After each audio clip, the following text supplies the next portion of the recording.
यलगाम episode 83 में कहानी एक इंतहाई जज्बाती और फैसलाकुन मोड़ पर पहुंच जाती है, जहां रामिशा एक बार फिर इस घर में तन्हा खड़ी नजर आती है और हर तरफ से उसे नफरत, तानों और इल्जामात का सामना करना पड़ता है।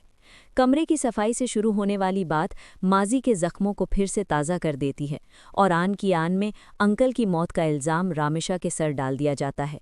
अफनान का ज़ब्त टूट जाता है और वो गुस्से में आकर रामिशा को अपने बाप का कातिल कह देता है, यहाँ तक कि इसे इस घर से निकालने की कोशिश करता है। मगर इसी लम्हे बाप से किया गया वादा उसके कदम रोक लेता है। वो सबके सामने ऐलान करता है कि रामिशा इस घर से कहीं नहीं जाएगी और अब ये घर उसका भी है, चाहे इस फैसले से कोई खुश हो या नाराज़। दूसरी तरफ रामिशा, जो मुसलसल ज़हनी अजियत, बेइज्जती और शक की निगाहों से देखे जाने से टूट चुकी होती है, आखिरकार खुद घर छोड़ने का फैसला कर लेती है और जाते जाते सबको खबरदार करती है।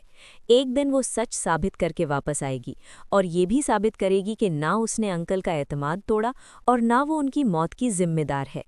इसी एपिसोड में अफनान रामिशा की ज़िंदगी का सबसे बड़ा फैसला इसकी मर्जी के बगैर करने की कोशिश करता है और उसकी शादी ज़बरदस्ती तय करने का ऐलान कर देता है, जिस पर रामिशा पहली बार खुलकर बगावत करती है और साफ लफ्ज़ों में कह देती है कि इसकी ज़िंदगी अब सौदेबाजी नहीं बन सकती। हालात इस कदर बिगड़ जाते हैं कि घर का माहौल घुटन का शिकार हो जाता है। हर फर्द रामिशा को अपनी परेशानियों की वजह करार देता है और इसे खुदगर्ज, ज़िद्दी और मनहूस तक कहने से नहीं हिचकिचाता। बिल आखिर रामिशा एक तर्क मगर मजबूत फैसला लेती है और एक सख्त शर्त के साथ शादी पर आमादगी जाहिर करती है कि शादी के बाद अफनान हमेशा के लिए इसकी ज़िंदगी से निकल जाएगा।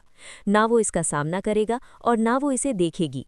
यूं बेलगाम एपिसोड 83 नफ़रत, वादे, कुर्बानी, सच और खामोश हौसले की ऐसी दास्तान बन जाता है जहां रामिशा का अल्लाह पर कामिल यकीन ये साबित करता है कि सच को दबाया जा सकता है मगर मिटाया नहीं जा सकता।